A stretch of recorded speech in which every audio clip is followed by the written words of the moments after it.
आगे हमें पढ़ना है। साथ में मैं आपको ये भी बता गया था, पुराना जरूरी है ले जाना, नहीं तो आपके दिमाग में नहीं आएगा। साथ में मैं ये भी पढ़ा गया था कि अगर एक सिंगल आइसोलेटेड एटम था, एक सिंगल एटम था यानी एक आइसोलेटेड एटम था, और उसके आउटर मोस्ट ऑर्बिट पे सेल पे कोई इलेक्ट्रॉन था, तो उस पर सिर्फ उसी के न्यूक्लियस का फोर्स लग रहा था। परंतु जब एक सॉलिड था,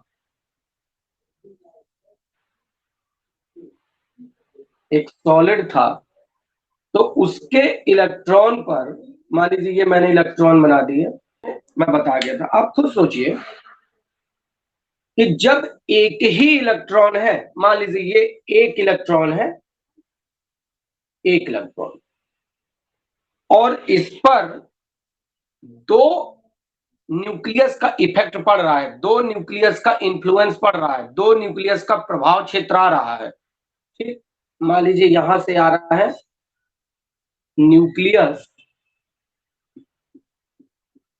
एक,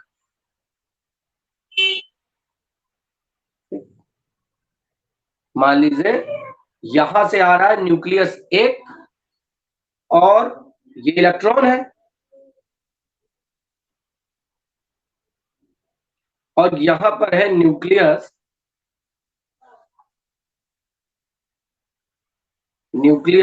टू।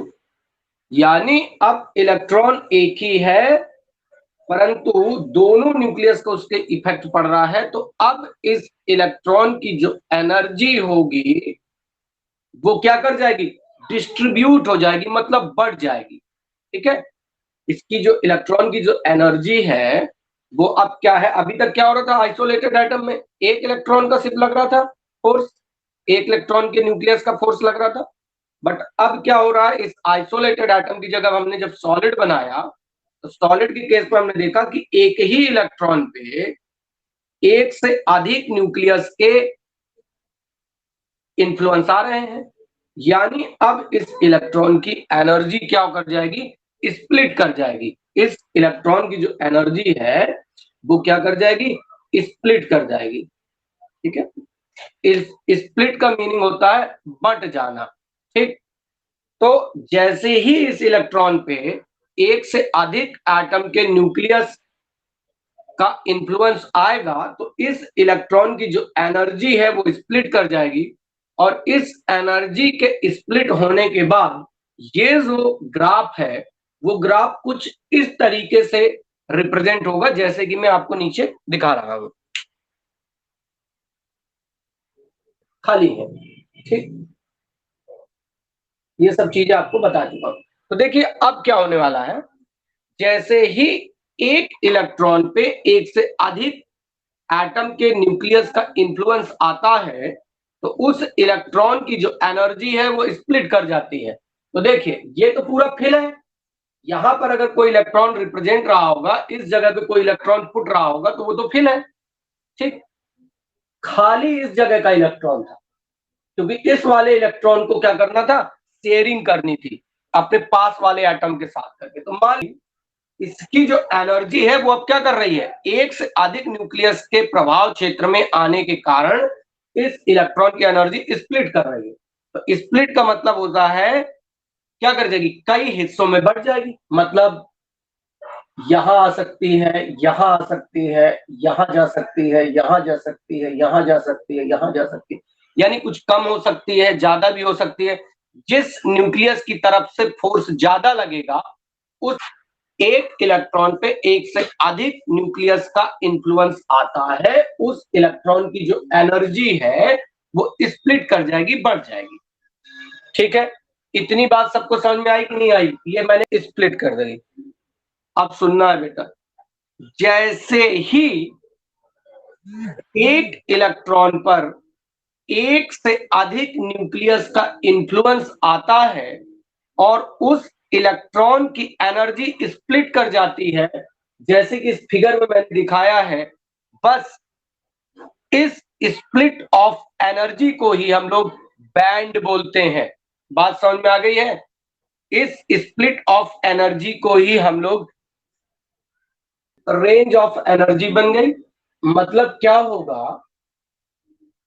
कि एक एनर्जी इसकी हाई होगी, एक एनर्जी इसकी लो। हो रहा है, एक पॉइंट उसका मिनिमम होगा। तो ये मैक्सिमम हो गया, ये मिनिमम हो गया। इसी तरीके से इसका होगा एक मैक्सिमम और एक आपका मिनिमम। ठीक, अब आप क्या करिए, इसको एनर्जी से मिलाइए, एनर्जी वाली लाइन से। इसको डॉट डॉट करके मैंने मिला दिया, इसको मैंने मिला दिया। ठीक है, इसी तरीके से मैंने इसको मिला दिया। यहां पे एनर्जी रेंज थी, इलेक्ट्रॉन्स की स्प्लिट, यहां पर भी एनर्जी रेंज रही होगी, और ये जगह खाली है। इस जगह को अगर आप मिला दें, ये जगह खाली, यहां पे कोई भी इलेक्ट्रॉन रिसाइड्स नहीं कर रहा है इस हिस्से पे, इस हिस्से पे। बस इसी हिस्से को बोलते हैं एनर्जी गैप, एनर्जी गैप। ठीक, और ये जो हिस्सा था, ये हिस्सा, इतना हिस्सा, ये तो पूरा फिल था ना, ये स्टेट्स तो पूरी फिल थी। इसको बोलते हैं बैलेंस बैंड, क्योंकि इसके इलेक्ट्रॉन बैलेंस है। और शेयरिंग कौन सा इलेक्ट्रॉन कर रहा था, ये वाला, इसको बोलते हैं कंडक्शन बैंड। ये जो बैंड ग्राफ बना, अब आपने देख लिया कि बैलेंस बैंड भी बन गया, कंडक्शन बैंड भी बन गया, और इन दोनों के बीच एनर्जी गैप भी बन गया, ये आपने देख लिया। इसी तरीके से आप ये एनर्जी बैंड कंडक्टर और इंसुलेटर के लिए भी बना सकते हैं, क्योंकि एनएम्स को, इंटर एटॉमिक डिस्टेंस को 0.1 नैनोमीटर से 0.7 नैनोमीटर के मध्य रखते हैं। आपको जो बैंड डायग्राम का पढ़ाया, क्या पढ़ाया था, यहां पर बैलेंस बैंड होगा, यहां पर कंडक्शन बैंड होगा, और जो एनर्जी गैप होगी वो 1 इलेक्ट्रॉन वोल्ट के आसपास होगी। ठीक, अब सेमीकंडक्टर मटेरियल तो हमारे पास दो थे मुख्यतः, एक सिलिकॉन, एक जर्मेनियम। तो अगर आप सिलिकॉन के लिए इस बैंड डायग्राम को खींचें, या जर्मेनियम के लिए इस बैंड डायग्राम को खींचें, तब ये एनर्जी गैप कितना हो जाएगा। ठीक, तो यदि आपने सिलिकॉन मटेरियल का यूज करके सेमीकंडक्टर मटेरियल के लिए बैंड डायग्राम खींचा, तो ये जो एनर्जी गैप होगी वो होगी 1.12 इलेक्ट्रॉन वोल्ट। और यदि आपने जर्मेनियम के लिए इसी बैंड डायग्राम को खींचा, तो यही एनर्जी गैप 0.72 इलेक्ट्रॉन वोल्ट होगी। और ये पूरा कंक्लूजन आपका रूम टेम्परेचर पे चल रहा है। ठीक, तो इसको भी नोट करके लिख लीजिए, ये भी बहुत इंपॉर्टेंट पॉइंट है, ये सब पॉइंट जितने। ठीक, यहां से आपकी बैंड थ्योरी खत्म हो गई।